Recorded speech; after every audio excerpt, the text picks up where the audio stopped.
This is a blog post track, so we made a blog post with one oscillated. Do you know about him? Any chances? Okay. So you can read the whole blog post here. There are some examples. The post is the main goal of the post is to understand whether do we need the certain property called discretization invariance, or it's completely useless. So I gathered arguments for discretization invariance and against discretization invariance. The property itself, on the high level, it's allows you to apply the same architecture to the inputs of different resolution, and then you refine the input, then you get refined output, and the whole process is consistent in the sense that it converges to a continuous function.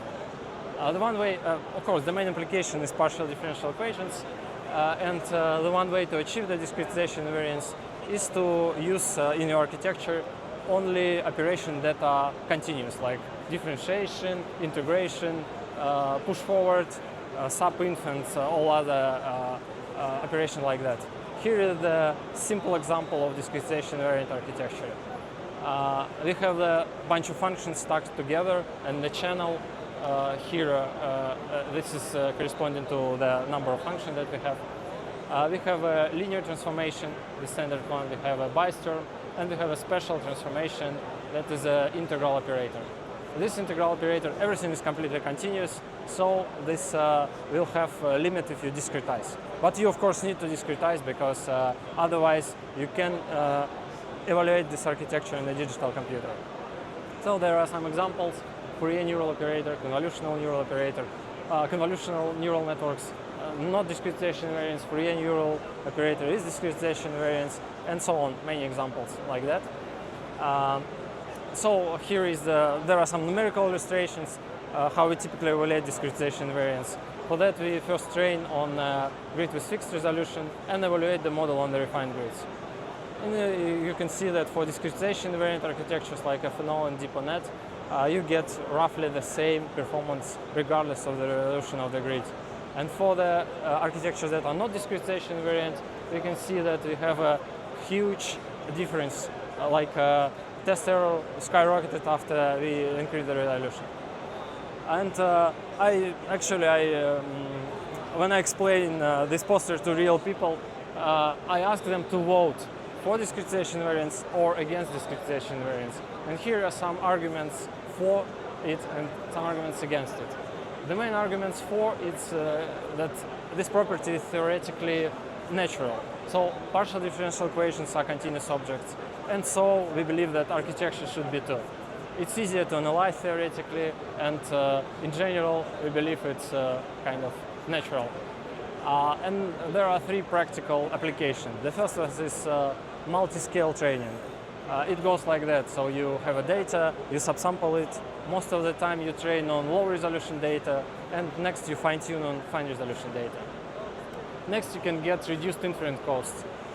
For applications where you have MCMC or energy-based models or diffusion models, you need to sample from your model repeatedly. And you can sample from the coarse model most of the time, and at the convergence you can switch to high resolution models and save some resources.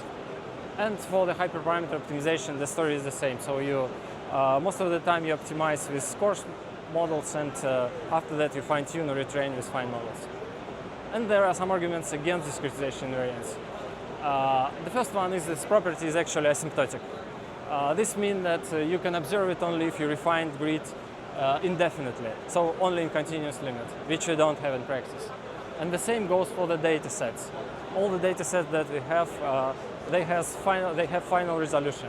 So all our sensors have final resolutions, and all the data that we collect is final resolution. And even if we solve partial differential equation on computer, which are fully continuous, we still need to use finite resolution. For example, it's the most famous data set for PD is Error 5, which is the reanalysis. It's weather data for past 30 years or something like that, and it's completely fixed resolution. Next, if you train and evaluated architecture on the refined grid, you never observe that accuracy is improved. You can see it here. So It's trained on the coarses grid, and when you evaluate, the accuracy is roughly the same. But you increase the floating point, number of floating point operations here. So it costs more, but you get the same resolution.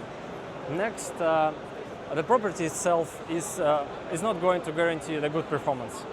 So you can make actually any architecture discretization variant, but it's not indicative on whether it's performing good or bad. So it's basically all arguments against, all arguments for. So if you like, you can vote. I have some markers here.